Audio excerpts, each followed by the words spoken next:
through these machines I'll carry.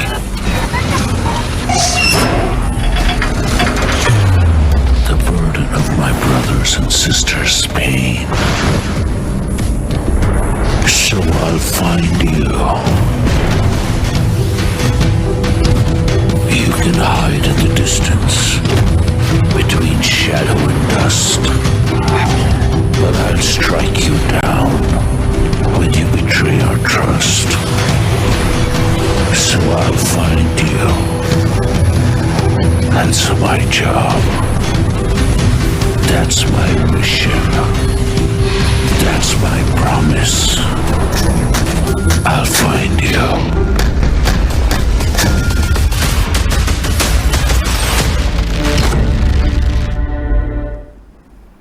అదొక్కటి సరిపోదు భారత సత్తా ఏంటో చూపించడానికి. ఇప్పుడు ఆపరేషన్ సింధూర్ తర్వాత మనపై కత్తులు కట్టేందుకు, కుతంత్రం పన్నేందుకు చైనా పాకిస్తాన్ సిద్ధమవుతున్నాయా అంటే అవుననే మాట వినిపిస్తోంది. ఇండియాపై యుద్ధానికి సిద్ధం కాబోతున్నట్టుగా తెలుస్తోంది చైనా పాకిస్తాన్. ఈ పెద్ద కుట్రలను తెరలేపై రెండు కుతంత్రపు దేశాలు. ఆపరేషన్ సింధూర్తో వణికిపోయింది పాకిస్తాన్. భారత్ దాడి చేసిన తర్వాత చైనాతో పాకిస్తాన్ భారీ ఆయుధ ఒప్పందానికి దిగబోతోంది అనేది మనకు అందుతున్న సమాచారం. ఇక భారీగా ఆయుధాలను సొంతం చేసుకుంటుంది పాకిస్తాన్. రక్షణ బడ్జెట్ను భారత్ భారీగా పెంచబోతూ ఉండడంతో ఆత్మరక్షణలో పడింది పాకిస్తాన్. భారత్ను ఎదుర్కొనేందుకు చైనా సాయాన్ని ఇప్పుడు అభ్యర్థించబోతోందా అంటే అవుననే మాట వినిపిస్తోంది.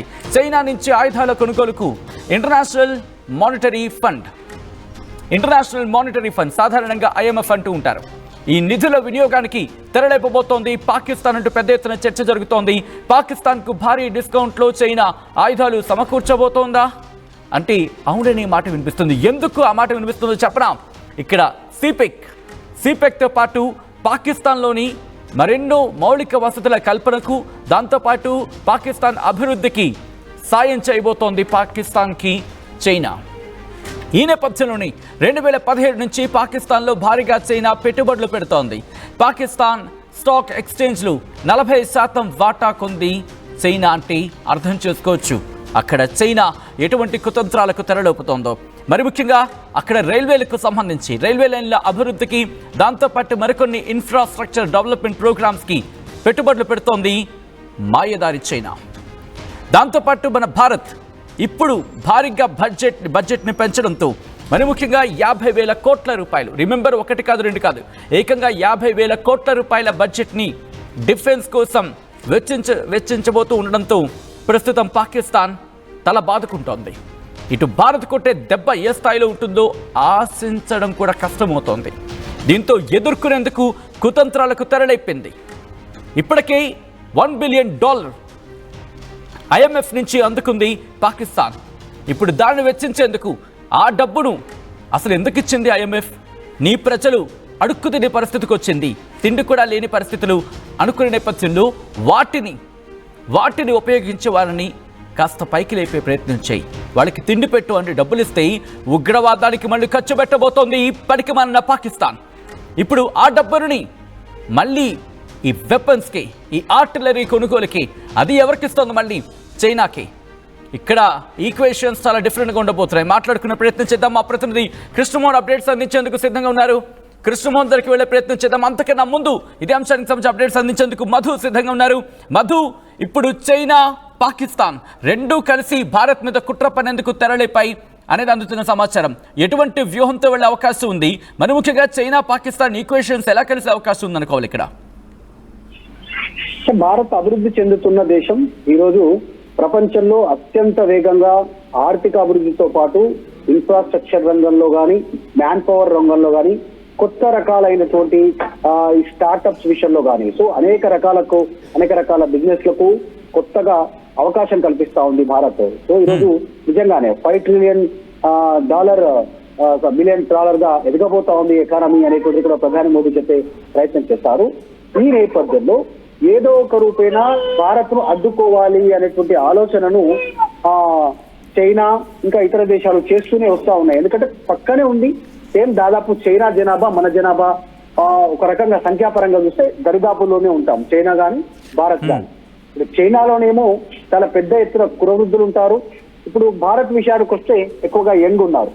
ఫ్యూచర్ లో ఖచ్చితంగా నెంబర్ 1 పొజిషన్ కి వెళ్లే అవకాశం ఉంది. ఈ ఎకనామీలో ఇప్పటికే చాలా పెద్ద ఎత్తున దూసుకుపోతా ఉంది. దీన్ని అడ్డుకోవాలంటే మారణ హోమం సృష్టించాలి, బాంబులను వేయాలి, ఉగ్రవాదాన్ని పెంచి పోషించాలి. అది చైనా డైరెక్ట్ గా తేలేదు కాబట్టి తన తొత్తుగా ఉన్నటువంటి పాకిస్తాన్ ద్వారా చేసే అవకాశం ఉంది. ఇప్పటికే మనం చూసాం బెల్ట్ రోడ్, చైనాకు సంబంధించినటువంటి ఎకనామిక్ కారిడార్ నిర్మాణం చేస్తా ఉన్నారు. ఫ్యూచర్ లో పాకిస్తాన్ లోకి ఎంటర్ అయ్యారు, నిధులు ఇచ్చారు, వారికి నిధుల రూపంలో వారిని లోబరుచుకున్నారు. సో ఇప్పటికే పిఓకే పాక్ ఆక్యుపైడ్ కాశ్మీర్ లో కొంత భాగం చైనా ఆక్యుపై చేసుకుంది, చైనా కూడా. సో ఈ రకంగా ఎంటర్ అవుతూ వస్తా ఉంది. చైనా కుట్రబుద్ధి ఉంటుంది, దాంట్లో భాగంగా మరొకసారి ఎంట్రీ అవుతున్నట్టుగా తెలుస్తా ఉంది. భారత్ కూడా ఆమె పైన ఎక్కువ దృష్టి పెడతా ఉంది కాబట్టి పాకిస్తాన్ కు చాలా తక్కువ ధరలో ఆయుధాలను సరఫరా చేసే అవకాశం ఉంది. మొన్న 11 ఎయిర్ బేస్లను ధ్వంసం చేయడము, పాకిస్తాన్ రాడార్లకు దొరకకుండా లోపలికి వెళ్లి మనం అటాక్ చేసినటువంటి తీరు పాకిస్తాన్ దొల్లతనాన్ని తెలియజెప్పే ప్రయత్నం చేసింది. కాబట్టి వాళ్ళు కూడా ఎంతో కొంత చైనా మద్దతుతో మొన్న వచ్చినటువంటి IMF నిధులతో ఈ మరొకసారి బలోపేతం కావాలి, పెద్ద ఎత్తున రక్షణ వ్యవస్థను బలోపేతం చేసుకోవాలి, దానికి చైనా మద్దతు తీసుకోవాలని ఆలోచన చేస్తా ఉన్నారు. చూస్తే చైనా కూడా పాకిస్తాన్ లో ఇప్పటికే బలూచిస్తాన్ ఏరియాలో మొన్న జరిగినటువంటి అటాక్ చూసాం. బలూచిస్తాన్ పాకిస్తాన్ పైన, చైనా పైన ఒక బంగారు గనిని స్వాధీనం చేసుకుంది. పాకిస్తాన్ లో ఉన్నటువంటి బంగారు గనిని చైనా మెయింటైన్ చేస్తా ఉంది. పాకిస్తాన్ లో ఉన్నటువంటి భూభాగాన్ని ఆక్రమించుకొని బెల్ట్ రోడ్ నిర్మాణం చేస్తా ఉంది. పాకిస్తాన్ కి సంబంధించినటువంటి పోర్ట్ ఏరియాలో చైనా ఆర్మీ, చైనాకి సంబంధించిన వాళ్ళు ఉన్నారు. పిఓకేలో కొంత భాగం తీసుకుంది. ఇప్పటికే సో ఇన్ని రకాలుగా చైనా ఇన్వాల్వ్మెంట్ పాకిస్తాన్ తో ఈ రకంగా ఉంది. దానికి రీజన్ ఏంటంటే భారత్ను అడ్డుకోవాలి, భారత్ లో అశాంతిని నెలకొల్పాలి.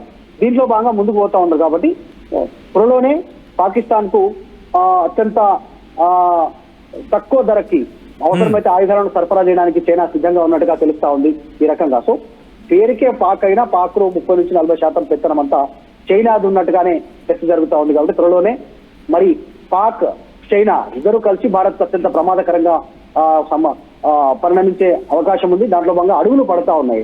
ఇక్కడ డైరెక్ట్ గా ఓపెన్ గా మాట్లాడట్లేదు చైనా, కానీ వెనకాల నుంచి పాకిస్తాన్ కు సపోర్ట్ చేస్తూ ఆయుధాల రూపంలో, డబ్బుల రూపంలో అన్ని రకాలుగా సహకరిస్తున్నట్టుగా తెలుస్తుంది. సహకరించి పాకిస్తాన్ లో చైనా పూర్తి స్థాయిలో ఎంటర్ అవుతూ ఆధిపత్యం కొనసాగిస్తున్నట్టుగా చాలా స్పష్టంగా కనిపిస్తా ఉంది.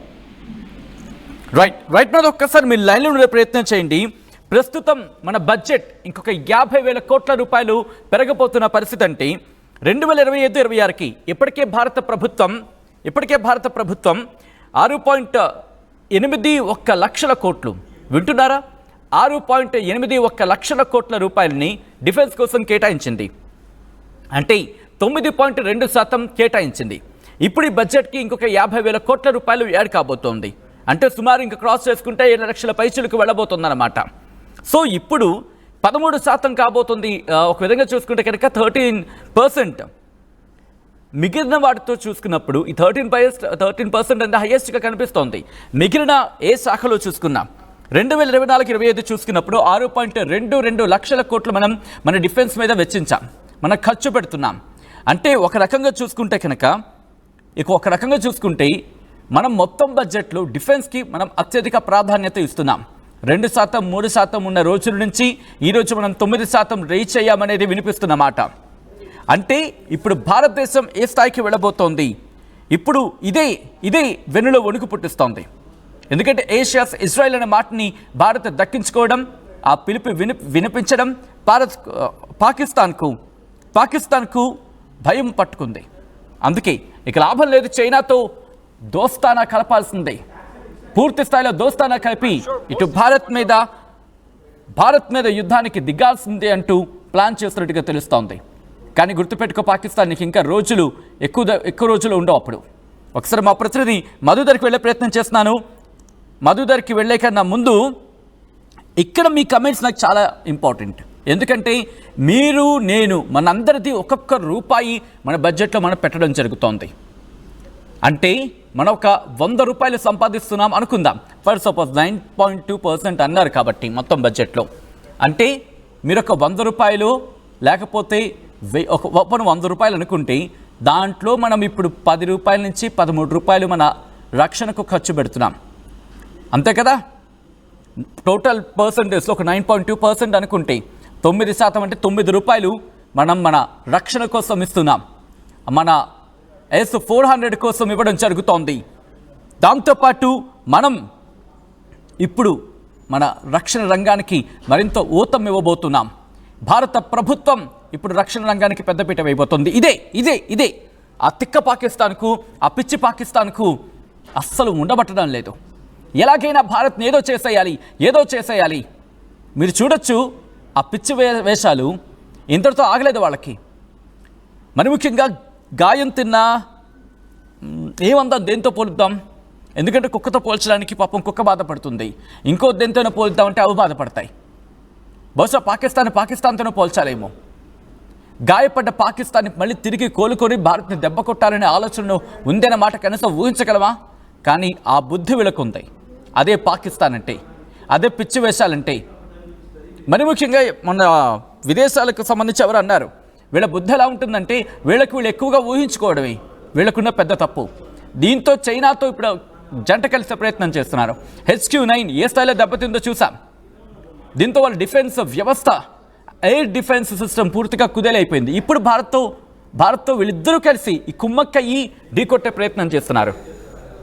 మా ప్రతినిధి మధుదర్కి ఒకసారి వెళ్ళే ప్రయత్నం చేద్దాం. ఎందుకంటే ఇక్కడ కనిపించేస్తున్న మాట, వీళ్ళిద్దరూ దోస్తానా కట్టి భారత్ మీదకి రావడం అనేది నిజంగా సాధ్యమేనా?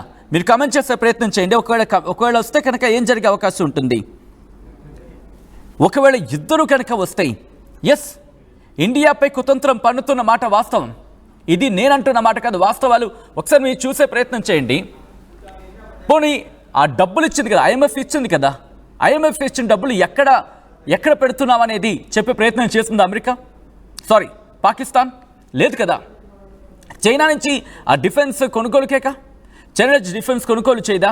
పోనీ వాళ్ళ పాకిస్తాన్ మీద పెట్టే ప్రయత్నం చేస్తుందా? ఎక్కడా చెప్పలేదే. వెంటనే పాకిస్తాన్ ప్రధాని షహబాజ్ షరీఫ్ ఏం చేశాడు, మిలిటరీ బేస్ మీద నించొని మాట్లాడుతున్నాడు ఏదో తుప్పుపట్టిన సామాన్ల మీద. అటువంటిది ఇంకేం చేస్తాడు? ఇప్పుడు వాళ్ళకి భారత్ని కొట్టడమే లక్ష్యం. నేను ఎందుకు ఈ మాట అంటున్నానంటే, ఆ లక్ష్యం కోసం ఎందుకు ఆ మాట అంటున్నానంటే, మీరు ఒక్కసారి ఆ సీక్వెన్స్ ఆఫ్ డెవలప్మెంట్స్ చూడండి. ఈరోజు వాళ్ళ అసెంబ్లీలో లేకపోతే వాళ్ళ చట్టసభలో ఏం మాట్లాడుతున్నారు? మళ్ళీ ఇండియా మీద దాడి గురించి మాట్లాడుతున్నారు. మళ్ళీ ఇండియా గురించే దుమ్మెత్తి పోస్తున్నారు. మేమేం చేయలేదు, వాళ్ళే కాలు పట్టుకున్నారని చెప్పి. ఎవడ్రా కాలు పట్టుకుంది? సో వీళ్ళు మళ్ళీ ఇక్కడ కుతంత్రం పన్నుతున్నారు. ఒకవేళ శాంతి మాట కావాలనుకుంటే వాళ్ళ స్టేట్మెంట్ వేరేలా ఉంటుంది. ఇక్కడ మళ్ళీ పోక్ చేస్తున్నారు, ఇక్కడ మళ్ళీ గిలికచ్చలు ఆడుతున్నారు. వీళ్ళు ఇక్కడ వాళ్ళ చట్టసభల్లో భారత్ మీద దుమ్మెత్తి పోస్తున్నారు. ఇవన్నీ ఒకటి ఆ వచ్చిన డబ్బుని మనకి తెలియకుండా ప్రపంచం కళ్ళు కప్పేందుకు కుతంత్రాలు పన్నుతుని ఎంత తెలివిగా చేస్తున్నారంటే, వాళ్ళ పాకిస్తాన్ స్టాక్ ఎక్స్చేంజ్ ఉంటుంది కదా, అక్కడ చైనా చేత ఇన్వెస్ట్మెంట్ చేయిస్తున్నారు. ఒక్కసారి ఆ డాట్స్ని కనెక్ట్ చేసే ప్రయత్నం చేద్దాం. ఇక్కడ పాకిస్తాన్కి డబ్బులు వచ్చాయి. ఎవరు చెప్పారు వెనకాల? చైనా. ఎందుకంటే వాళ్ళకి తెలుసు, అరే బాబు మనం దెబ్బతిన్నానరా, ఇప్పుడు మనం ఇక్కడ పనులు కావు, ఇక్కడ ఆవపోతే నీకు దెబ్బ నాకు దెబ్బ, నువ్వేలా అర్జెంట్గా కాలు పట్టేసుకో అమెరికాది, అప్పుడు మనం కాస్త కామ్ అవుతాం, అప్పుడు ఆ తర్వాత డబ్బులు వస్తాయి కదా, ఆ డబ్బులు నాకు ఇవ్వు, నేను నీకు మళ్ళీ ఇక్కడ ఆ యుద్ధ సామాన్లు ఇస్తాను, కాస్త మళ్ళీ అమెరికా నుంచి కొనుక్కో, లేకపోతే ఆడు ఫీల్ అవుతాడు మళ్ళీని, ఆ తర్వాతే నువ్వు ఆడ దగ్గర నుంచి కొనుక్కునేవి నా దగ్గర నుంచి తీసుకుంది మొత్తం మంచి బాగా స్ట్రాంగ్ అవ్వు, ఆ తర్వాత ఇండియా మీద యుద్ధంకి వెళ్దామని చెప్పి క్లియర్ కట్గా. ఎందుకు ఇవన్నీ కాదు అనే మాట కూడా ఒకసారి మీరు క్వశ్చన్ చేసుకోండి. నేనన్నమాట ఎందుకు కాదని క్వశ్చన్ చేసుకునే ప్రయత్నం చేయండి. ఇక్కడ ఏం జరుగుతుందంటే, మీరు చూస్తుంటే ఎప్పుడైతే మనం ఆ న్యూక్లియర్ బేస్కి దగ్గరలో, అది మనకేం తెలుసా తెలీదా అనే విషయం పక్కన పెడతాం. ఎందుకంటే వాళ్ళ ఆ బేసెస్ గురించి మాట్లాడుకున్నప్పుడు కొట్టాం కదా, కొట్టిన తర్వాత జరిగిన పరిణామాలు చూశారు కదా, వాళ్ళ వెళ్ళో ఉణుకు పుట్టింది కదా, వాళ్ళకి తెలిసి ఇక్కడ ఏదో జరుగుతుందని చెప్పి వెంటనే చైనా డైరెక్షన్లో చైనా డైరెక్షన్ ఎందుకు అంటున్నానంటే, ఆ 2 రోజులు చూడండి, ఎప్పుడైతే పహల్గామ్కి సంబంధించి దాడి జరిగిన తర్వాత ఒకరోజు ఫైనాన్స్ మినిస్టర్ని కలుస్తారు, పాకిస్తాన్ వాళ్ళు వెళ్ళి చైనాతో కలుస్తారు, మళ్ళీ మరుసటి రోజు కలుస్తారు, ఈ ఘటనకు సంబంధించిన ప్రతిరోజు వీళ్ళు కలుస్తారు, ఈ దాడులకు సంబంధించి ముందు రోజులు కలుస్తారు. ఆ తర్వాత చైనా లాస్ట్లో వచ్చి నేను మీకు సపోర్ట్ అని చెప్పి పాకిస్తాన్కి చెప్తుంది. సో ఓపెన్గా అంతవరకు తెర వెనుక నడిపించింది, ఆ తర్వాత తెర ముందుకు వచ్చి నడిపిస్తుంది. ఇప్పుడు పాకిస్తాన్కి చైనా చెప్పింది అయితే పాకిస్తాన్ అమెరికా దగ్గరికి వెళ్తుంది. అమెరికా దగ్గరికి వెళ్ళి బాబు ఇలా మాకు డ్యామేజ్ అయిపోతుంది, నువ్వు కాపాడకపోతే ప్రపంచం నాశనం అయిపోతుంది, మేము మళ్ళీ న్యూక్లియర్ బాంబ్ అంటే మేము బెదిరింపులకు దిగుతాము అని చెప్పి అయిన తర్వాత ఇక్కడ అమెరికా కూడా నిజంగా వాళ్ళ ఇన్ఫర్మేషన్కి సంబంధించి బేస్ చేసుకొని ఏదో జరిగిపోతుందేమో కష్టమేమో అని చెప్పి వెంటనే కమ్యూనికేషన్స్. సో ఇంత జరిగిన తర్వాత ఇంత పులిహోర కలిపింది మాట. ఇప్పుడు ఈ పులిహోర ఎంత స్ట్రాంగ్గా బట్టబయలు అయ్యే ప్రయత్నం చేస్తుందంటే, తన స్టాక్ ఎక్స్చేంజ్లోకి చైనాని ఇన్వెస్ట్మెంట్ కంటిన్యూ చేస్తోంది. అక్కడే కారణం మళ్ళీ సిపెక్. చైనాకి ఏం కావాలి? చైనాకి పాకిస్తాన్తో అవసరం లేదు, బట్ పాకిస్తాన్కి చైనా నుంచి కిందకి వెళ్తే అరేబియా సముద్రం కనిపిస్తుంది. ఒక్కసారి మీరు చూసే ప్రయత్నం చేయండి. చైనాకి నుంచి అరేబియా సముద్రానికి, లేకపోతే చుట్టూత ఇలా ఉంటుంది, ఇక్కడ ఉంటుంది చైనా, ఇక్కడ అరేబియా సముద్రం ఉంటుంది, మధ్యలో ఉంటుంది పాకిస్తాన్, ఇక్కడ బలూచిస్తాన్ గొడవ చేస్తుంది కదా, ఇలా వెళ్ళిపోవడం వాళ్ళకి ఈజీ. కానీ ఇలా వెళ్తే వాళ్ళకి వ్యాపారం ఈజీ అవుతుంది. అందుకు ఏం చేస్తోంది? ఇది కోరుకుంటోంది. లేకపోతే చైనా ఇలా తిరిగి బంగాళాఖాతం, ఇక్కడ మన ఇండియా ఉంటుంది, బంగాళాఖాతం కింద నుంచే ఇలా వెళ్ళాలి. సో ఇది దగ్గర సపోజ్ ముఖ్యేదంటే ఇలా ఇలా ఇలా చూపించడానికి తేడా ఉంటుంది కదా. ప్రస్తుతం చైనా పరిస్థితి ఇది. ఇలా కాకుండా నేరుగా ఇలా వద్దాం అనుకుంటోంది పాకిస్తాన్ బేస్డ్ మీద. కాబట్టి పాకిస్తాన్ కావాలి. సో పాకిస్తాన్కి ఏం కావాలి? డబ్బులు కావాలి. దేనికి? మళ్ళీ భారత్ మీద దాడి చేయడానికి. ఎక్కడి నుంచి వస్తాయి? ఐఎంఎఫ్ నుంచి. ఐఎంఎఫ్ డబ్బులు ఏం చేస్తుంది? మళ్ళీ చైనా దొరుకుంటుంది. చైనా ఏం చేస్తుంది? వీళ్ళకి యుద్ధ సామాగ్రి ఇస్తూ ఉంటుంది. ఇక్కడ అమెరికా ఏం చేస్తుంది? నువ్వు చైనాతో దోస్తాన కంటెస్ట్ నుంచి మళ్ళీ మెలికి పెడుతూ ఉంటుంది. సో పాకిస్తాన్ రెండు దేశాలని గట్టిగా ఆడుకుంటూ డబ్బులు తీసుకుంటూ ఇక్కడ సొమ్ము చేసుకునే ప్రయత్నం చేస్తుంది. ప్రస్తుతం ఈ సొమ్ముతోనే ఈ దుర్మార్గపు దేశం భారత్ మీద మళ్ళీ కరుడుగట్టిన ఉగ్రవాదుని ఎగదొల్పే ప్రయత్నం చేస్తోంది. అందులో ఎటువంటి అతిశయోక్తి లేదు. ఇక్కడ చూడండి, ఫస్ట్ భారత్తోని ఆ సిచ్యువేషన్ కామ్ డౌన్ చేయించాలి, లేకపోతే భారత్ పూర్తిగా లేపు పడేస్తుంది. కానీ ఇక్కడ భారత్కి అమెరికాతో ఈక్వేషన్స్ కాస్త పాజిటివ్గా ఉన్నాయని చెప్పి పాకిస్తాన్కు తెలుసు.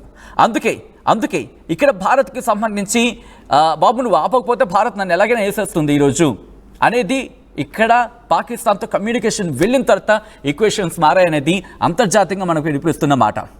దాంతోపాటు ఇది నేనంటున్న మాటగా డిఫెన్స్ ఎక్స్పర్ట్స్ ఏమంటున్నారు? పాకిస్తాన్కి దెబ్బ పడింది, న్యూక్లియర్ వాళ్ళ స్టోరేజెస్ ఉంటాయి కదా, అక్కడ కాస్త ఇబ్బంది అయింది అనేది అంతర్జాతీయ డిఫెన్స్ ఎక్స్పర్ట్సే చెప్తున్నారుగా. సో ఇవన్నీ ఒక్కసారి మీరు ఆ డాట్స్ని కనెక్ట్ చేసి చూసే ప్రయత్నం చేస్తే కనుక మీరే అంటారు పాకిస్తాన్ స్టాక్ ఎక్స్చేంజ్లో 40% వాటా చైనా కుంది అంటే అర్థం చేసుకోండి. అంటే వీళ్ళిద్దరూ కలిసి భారీ పన్నాగానికి తెరలేపారనలో అతిశయోక్తి లేదు. అయితే ఇప్పుడు పాకిస్తాన్ కంపల్సరీగా ఎంత దరిద్రం పట్టిందంటే చైనాను నమ్మాల్సిందే, అమెరికాను నమ్మాల్సిన పరిస్థితి ఉంది. బట్ ఈ నేపథ్యంలోనే బలూచిస్తాన్ అనేది వాళ్ళకి ఏమంటారు, కంటిలో నలుసులా తయారైంది. ఎగ్జాక్ట్ కంటిలో నలుసులా తయారైంది. ఈ సీపాక్ అక్కడి నుంచే వెళ్ళాలి. కాబట్టి భారీ కుతంత్రానికి తెరలేపాయి. భారత్ ఎప్పుడైతే 50,000 కోట్ల రూపాయల బడ్జెట్ ఎక్స్ట్రా, అంటే ఇప్పుడు ఉన్నదంతా కాకుండా ఇప్పటికే మనం 6.8 లక్షల కోట్ల రూపాయలని మన బడ్జెట్ మీద పెట్టాం. ఇప్పుడు మరింత యాడ్ చేయబోతున్నాం.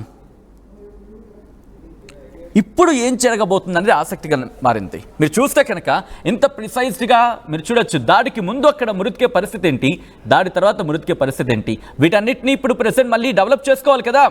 ఈ ఉగ్రముఖలన్నీ డెవలప్ చేసుకోవాలి కదా. అందుకే ఐఎంఎఫ్ డబ్బుల్ని ఇప్పుడు మళ్ళీ మెల్లిమెల్లిగా కొంచెంగా ఇటు చైనాకి పంపించి చైనా నుంచి వచ్చే ఆ ఎక్విప్మెంటో లేకపోతే ఆ తుప్పు సామాన్లు మళ్ళీ దీని మీద పెడుతుంది. ఆ భావల్పూర్కి సంబంధించి మీరు చూడొచ్చు. దాడి ముందు పరిస్థితి ఏంటి, దాడి తర్వాత పరిస్థితి ఏంటి. ఈరోజు పాకిస్తాన్కి సంబంధించిన ఒక రిపోర్టరే మనం పేల్చేసిన దానికి వెళ్ళి చూస్తే కరెక్ట్గా అక్కడ వాల్ క్లాక్ బయట కనిపించింది వాళ్ళకి.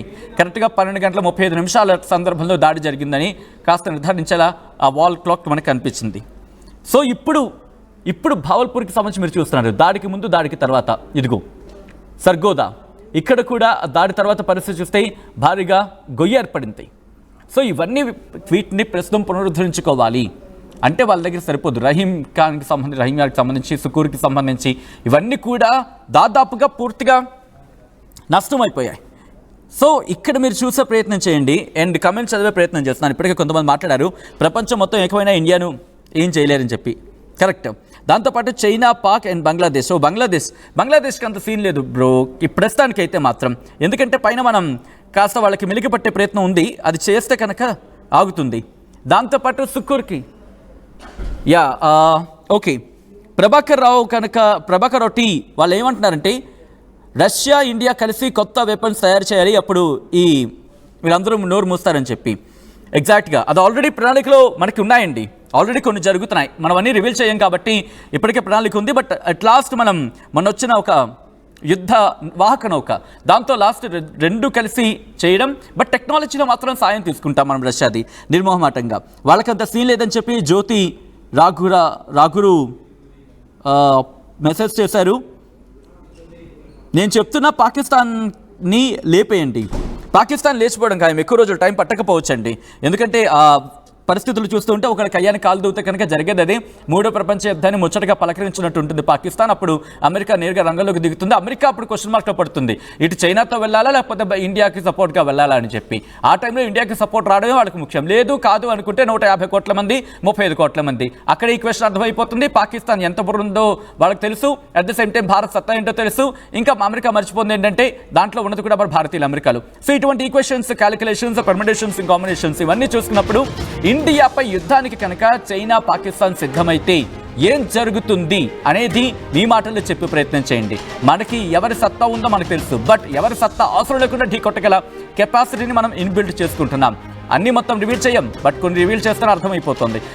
చైనాకి తెలుసు తన సత్తా ఏంటో, తన ఆర్మీ ఎంత భయపడుతుందో తెలుసు, తన తుప్పుపట్టిన సామాన్లు ఏ స్థాయిలో పనిచేస్తాయో మనం చూసాం. ఈ నేపథ్యంలో మీకే వదిలేస్తున్నా, మీరే కమెంట్ చేసే ప్రయత్నం చేయండి. కొన్ని ఇంట్రెస్టింగ్ కమెంట్స్ నేను చదివే ప్రయత్నం చేస్తాను.